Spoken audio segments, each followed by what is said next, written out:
Merci, madame. C'est pertinent de poser cette question. En réalité, dans le Code de déontologie médicale, précisément en son article 35, il est permis aux médecins, après avoir respecté un certain nombre de critères, de procéder à un avortement médicalisé, disons thérapeutique. Donc, ce mot a son importance parce que ça vise en tout cas à sauver la vie de la mère. Maintenant, cette notion d'avortement thérapeutique, on ne le retrouve pas dans les dispositions réglementaires, je veux dire les textes de loi. Par contre, ce qui est retrouvé, c'est le fait que l'avortement, que ça soit médicalisé ou pas, est interdit par le code pénal.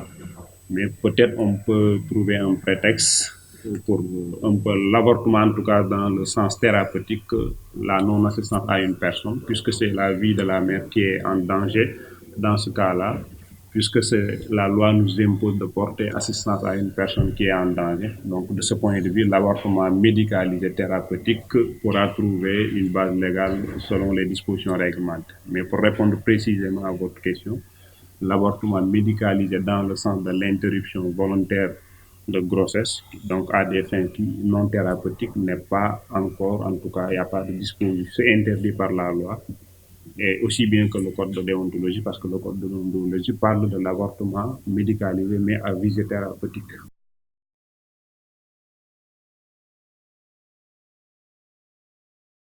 Effectivement, le code pénal réprime l'avortement.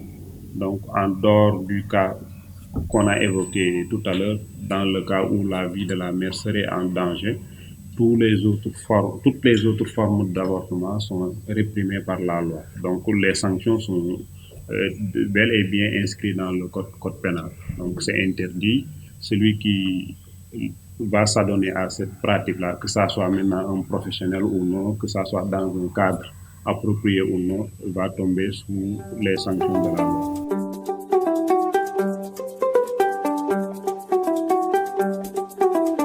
Absolument, absolument, parce que l'avortement, pour que ça puisse se faire dans des sans complications, en tout cas majeures pour la femme, il faut que ça soit fait d'abord par quelqu'un qui s'y connaît, un professionnel de la santé, mais au-delà de ça aussi, que ça puisse se faire dans des conditions idéales, je veux dire dans un endroit approprié. Si l'une de ces conditions manque en ce moment, le plus souvent, ça augmente la proportion même de complications.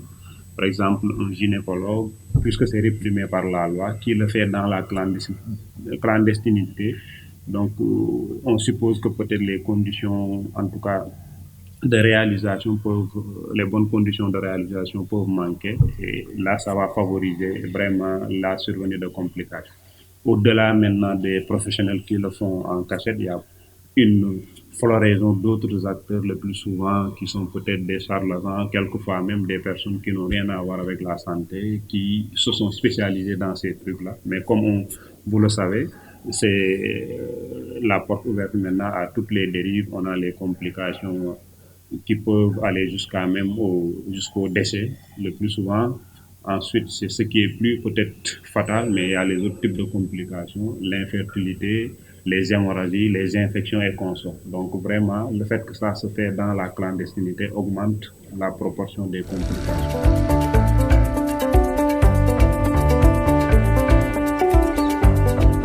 Peut-être qu'on peut analyser sur cet angle-là. Je viens de vous dire que le fait que ça se fait dans la clandestinité, ça augmente la proportion de complications. Donc, on peut concevoir que si c'était autorisé, peut-être à tout un chacun qui, en tout cas, va prendre cette responsabilité de le faire, qu'il puisse s'adonner à cela dans les règles de l'art, ça pouvait peut-être en tout cas réduire les complications. Mais encore que c'est une question en tout cas de conscience et de conscience individuelle et commune, j'allais dire, parce que si l'Assemblée nationale vote cette loi, cela veut dire que la majorité aura décidé de cela. Tout en sachant que pour le médecin, il y a ce qu'on appelle la clause de conscience. Tu peux valablement dire que ta conscience ne te permet pas de faire un avortement. En ce moment, dans les pays qui sont en train de l'appliquer, on permet aux médecins de respecter cette clause de conscience à condition d'indiquer à la patiente là où il pourra bénéficier de ces soins.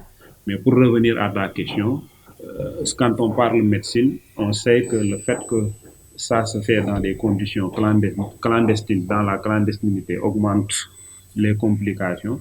Donc, le contraire aurait permis de réduire en tout cas ces inconvénients.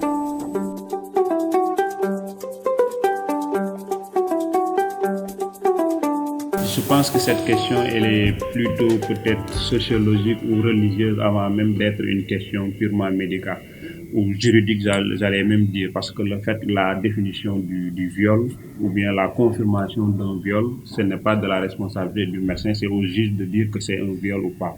Maintenant, comme les autres acteurs, le médecin donne son concours à l'éclatement de la vérité.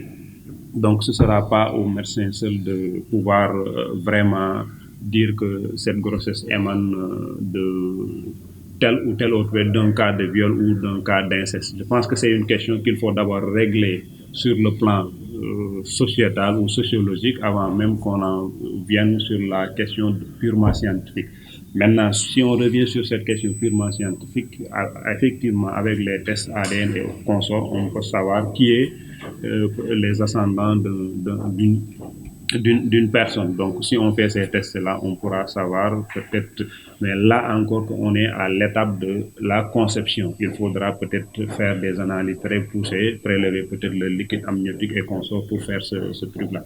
Mais comme je t'ai dit, dans les pays qui sont en train d'appliquer cet avortement-là, thérapeutique ou interruption volontaire de grossesse, disons, eux, la seule raison qu'ils donnent, c'est en cas de détresse. Et ils disent clairement que la détresse est appréciée par la femme elle-même. Donc, je pense que peut-être le cas du Sénégal, les gens veulent régler un problème spécifique, c'est les cas de viol et d'inceste. Mais je pense qu'au-delà de ces cas-là, je ne suis pas sûr que tous les cas d'avortement qu'on est en train d'enregistrer avec des proportions qui augmentent de plus en plus, ce ne sont pas des cas qui sont issus d'un viol ou de l'inceste.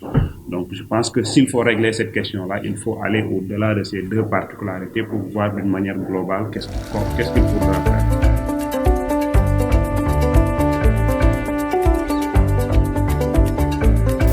Effectivement, donc la complaisance, on en parle à chaque fois. En tout cas, le médecin, on a l'habitude de dire, il bénéficie d'une confiance de la population, mais il doit tout faire pour mériter cette confiance-là. Et le code de déontologie, effectivement, ces articles, il y a quelques articles qui abordent précisément ces questions de certificat de complaisance et de fausses déclarations. Je pense qu'il n'est pas permis à un médecin de faire un certificat de rédiger un certificat de complaisance. Donc, et si ces cas surviennent, il est du droit des parties plaignantes de récuser cela en passant maintenant par les voies et moyens qui sont indiqués. Ce que le médecin dit n'est pas ni le Coran, ni la Bible, ça peut être remis en cause. Maintenant, il faut passer juste par la voie qui est autorisée pour remettre en cause cela. Mais en tout état de cause, il n'est pas autorisé à un médecin, c'est réprimé par la loi, aussi bien par le code de déontologie que le code pénal, de s'adonner à des certificats de complaisance. Maintenant, ceux qui agitent cela, ils ont bien raison parce que quand on voit actuellement l'ampleur de ces certificats de complaisance, on peut bien valablement s'inquiéter par rapport à d'autres actes peut-être qui sont d'une ampleur beaucoup plus importante que ceux qui sont agités actuellement. Donc, encore une fois, c'est l'occasion peut-être de lancer un appel aux collègues médecins qu'on puisse en tout cas se ressaisir par rapport à ces certificats de complaisance et qu'on puisse mériter la confiance de nos pairs et de nos concitoyens.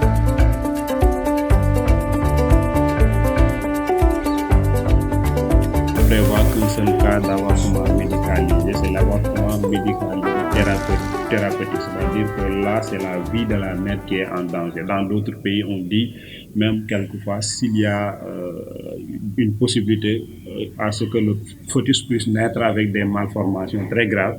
Mais ici, dans le cas du Sénégal, même s'il y a une malformation qui a été diagnostiquée pour le futur bébé, la loi, en tout cas le code ne le prévoit pas. Donc le seul cas qui est prévu, c'est l'avortement thérapeutique pour sauver la vie de la mère. Donc tous les autres cas ne sont pas pris en charge. Maintenant, les médecins, on ne les sent pas dans ces plaidoyers. Je ne sais pas parce que peut-être ils ne sont pas impliqués ou à ce que je sache, il y avait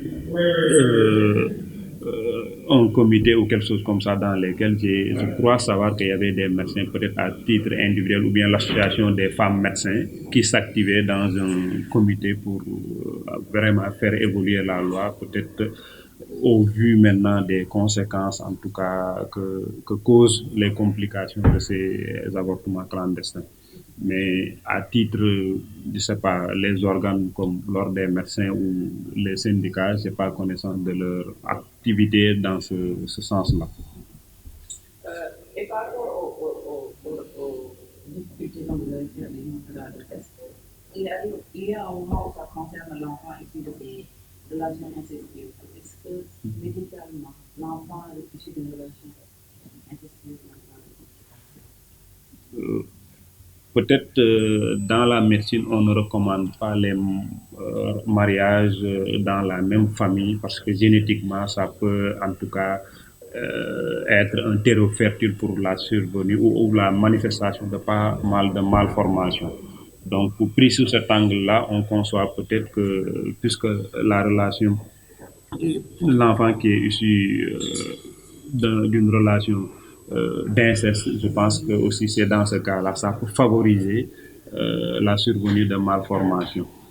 Maintenant, il n'est pas dit systématiquement que chaque enfant issu de ce type d'union ou de relation, en tout cas, va naître avec des malformations. Donc, on ne peut pas être formel pour dire que ces enfants-là vont naître avec des malformations. Mais c'est possible puisque les liens de consanguinité, c'est très proche dans ces cas-là.